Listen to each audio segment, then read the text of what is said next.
We were required by law to feed every migrant and asylum seeker that was in our care. Okay. Food was being delivered that people were not eating. And a lot of it was being thrown out. We were wasting money. Okay, so two of the biggest stooges in New York City. We got Stephen A. Smith, who wants to pretend he's conservative one day, then the next day he wants to pretend he's a Democrat. He's been trying to straddle the fence in politics for years now because really all he cares about is green. He's trying to make sure he maximizes his money. But he sat down with Eric Adams, interviewed Eric Adams, and the part that we're going to react to, what we're going to focus on, is that ridiculous $53 million debit card program.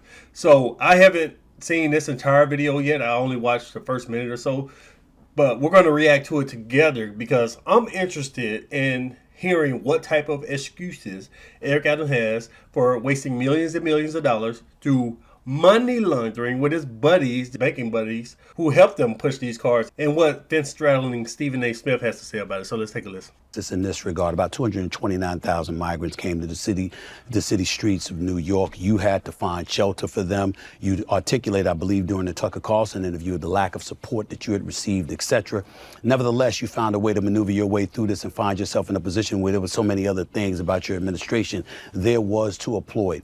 Crystallize for the viewers out there and the listeners on iHeartRadio as well, the kind of potential damage inflicted upon New York City in light of migrants coming to the city and New York obviously being considered a sanctuary city. Right. And, well said, and that's a great question. And so let's look at it for a moment. 220,000 migrants and asylum seekers came to the city, 1.5 the size of Albany. So a whole city was dropped in our cities. We were getting thousands a week, all times of the night. We had to provide every service that you would provide to an individual person. We had to do. And whose fault was that? Sanctuary cities, come one, come all. When Eric Adams, this is before Greg Abbott decided to ship them from Texas up to New York City. Eric Adams had his chest out talking big. Oh, Texas, y'all racist down there. Y'all hate Latinos. And we New Yorkers, we're the good people. See, you guys are bad people, but we're good people. So Greg Abbott said, you know what? How about you take them then? Since you love them so much, you finance them. And all of a sudden, Eric Adams started complaining, started crying. Oh, you can't do this. This is inhumane. But I will give Eric Adams a piece of credit because he eventually started to publicly criticize Joe Biden, even though he paid the price for it. But let's continue. Do housing, we had to clean clothing, we had to provide food, we had to educate 40,000 women and 40,000 children. And we were told this: it's illegal for you to allow them to work. You can't allow the buses to come. You can't stop the buses from coming in. You can't even allow them to volunteer to remove graffiti, deliver food and services. You couldn't do any of that. All of that was against the law. And out of the 6.5. Yeah, it's against the law because they're criminal aliens. They cross the border illegally, or they're lying ass asylum seekers. We might have a few real legitimate asylum seekers, but most of them, they're told to say that because they decided to get into the country. And what Eric Adams didn't say is he tried to sue the bus companies for, I think it was $700 million, something like that. Some ridiculous amount, because that was his plan. He wanted to bankrupt and disincentivize the bus companies from shipping the migrants from Texas up to New York. But he's not going to mention all of that dirt he tried to do. $1 billion. The federal government wanted to give us $200 million and only gave about $125 million to provide for this service, which is a national problem. It's not a local problem. And so what it did was, in addition to the countless number of people who were pursuing the American dream, it brought in a small number of a criminal element that did a disproportionate amount of crime. So we had a public safety issue that we were facing in our city, and we had an infrastructure issue because those $6.5 billion, people tell me all the time, okay, Eric, you got through it. Wow, congratulations. You transitioned 170,000 to go on to the next step of the American dream. But what is the damage, the long-term damage? Yeah, there will be long-term damage because he's talking about he got through it. Well, he issued city-wide budget cut. He cut funding to the schools. I mean, New York public schools aren't that great to begin with.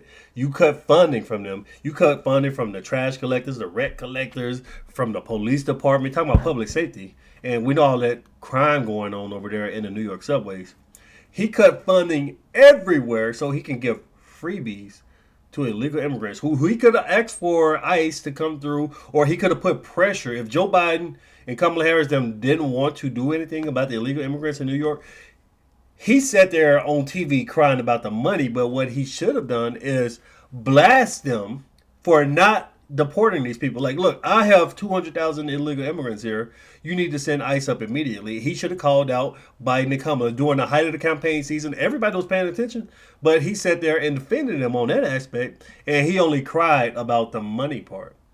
But yeah, they got through it because he stole money from everywhere else, the New York taxpayers. He stole their money and gave it to a bunch of millionaires and billionaires. You know, the people who own the hotels, the food vendors, and of course, I think it's mockery, that company that issued the debit cards. They got millions and millions of dollars off of managing the debit card part.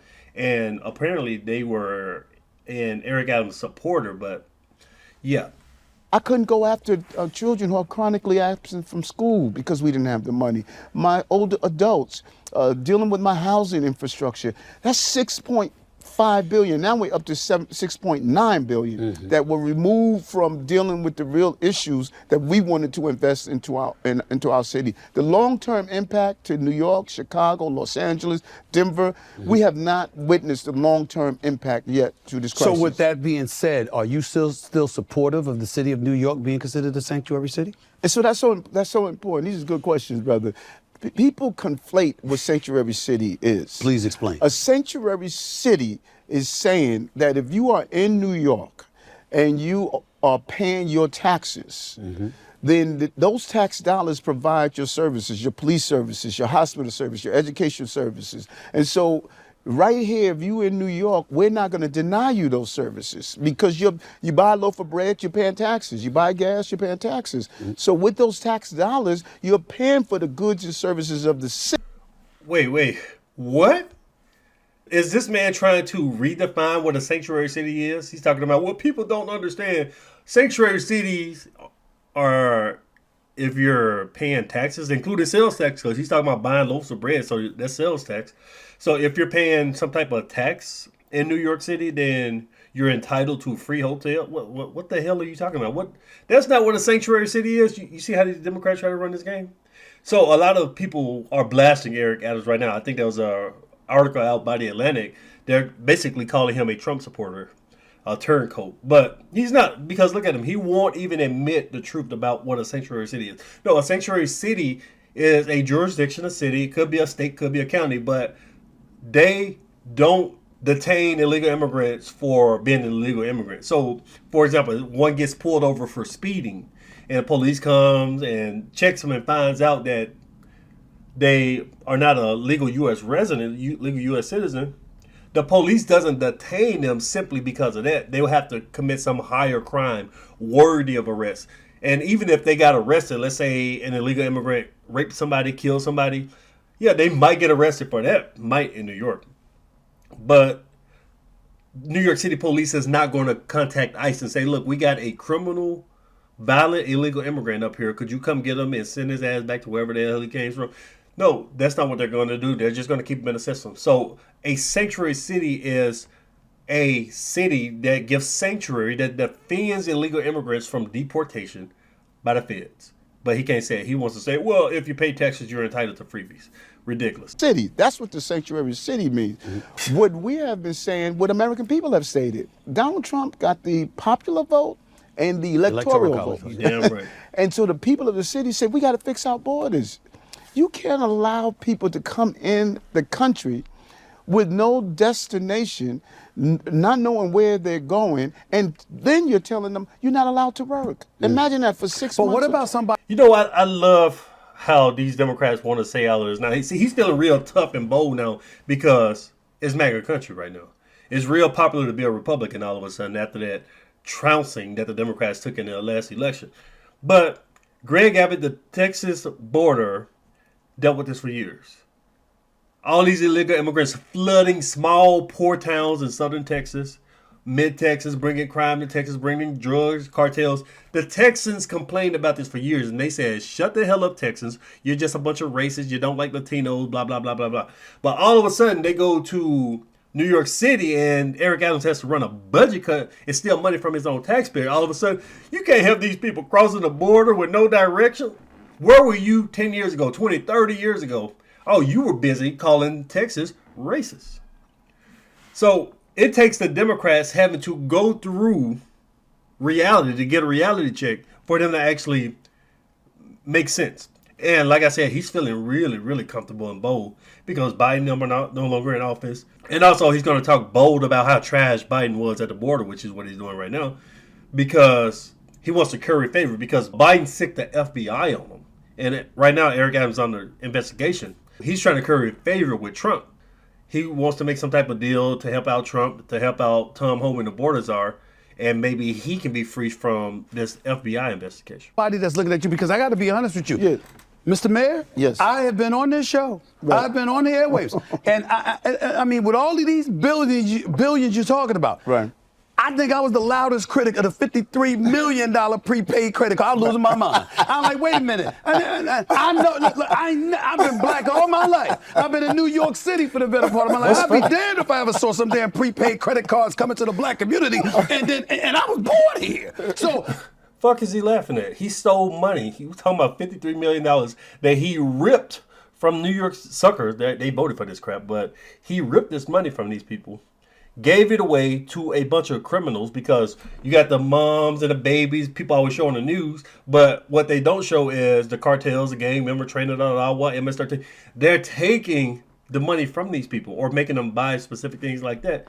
So this was a very, very corrupt thing. That's why it only lasted a short amount of time, because it was extremely corrupt. And he's over there with giggling, big smile on his face. I'm like, I'm looking at it and I'm saying, how could that be supported? I love Explain that to me. I love that. And that is why it's important to be able to tell your own narrative. Okay. So let's look at those credit cards. Please do. Those cards. We were required by law to feed every migrant and asylum seeker that was in our care. Okay. Food was being delivered that people were not eating. And a lot of it was being thrown out. We were wasting money. And so my former deputy mayor, Sheena. This is some of the dumbest shit. So you got a bunch of poor, hungry people coming from all across the world, but obviously they're not so poor if they can be picky. They're throwing away food. These people aren't as poor and hungry and destitute as the Democrats have made them out to be. You're giving these people free food and they say, nah, I don't want that shit. Just throw it away. And your solution is to give them a debit card? Sheena Wright, first deputy mayor, came in and said, listen, there's this minority company called Mockery. Mm-hmm. We give people a food card. Yeah, Mockery, that's that company right there who Eric Adams is allegedly entwined with in some way, but with around $11 a day that they can spend for food, and they're going to go to the local bodegas, shops, and restaurant within the area. So we're going to recycle the money back into the community instead of a large conglomerate that we're spending. It saved us money, and we were able to put money back into the local communities, and it stopped the food waste that we were seeing of taxpayers' dollars. So we did a pilot to say, let's see how successful this is. And so on first brush, when you see people do it, you say, wait a minute, what are you giving these guys credit? I lost my mind. All I saw was $53 million in prepaid credit cards. I said, prepaid. Oh, I was hot. I was hot about that. So I needed that explanation. And even the editorial boards who responded at first, like the Daily News did a whole piece and say, listen, this is a smart approach to government. Because what many people don't realize, people know my law enforcement background, they know what I'm doing around health in the city, but really people don't appreciate the fiscal management that independent bond raters who determine how successful you are managing a city have raised my bonds. They say this cat has managed us through COVID. He's managed us through the asylum seekers. He's managing the city and been fiscally responsible. I want to transition to the issue. Wow. So Eric Adams is bragging that he's a great financier. He's a great steward of the tax money of the New York citizens. Wasn't this the same man who was on TV constantly crying about a $12 billion hole? We had to do a 15% across the board budget cut in New York City. This is the same guy who begged and begged for money. This is the same guy who tried to sue the bus company.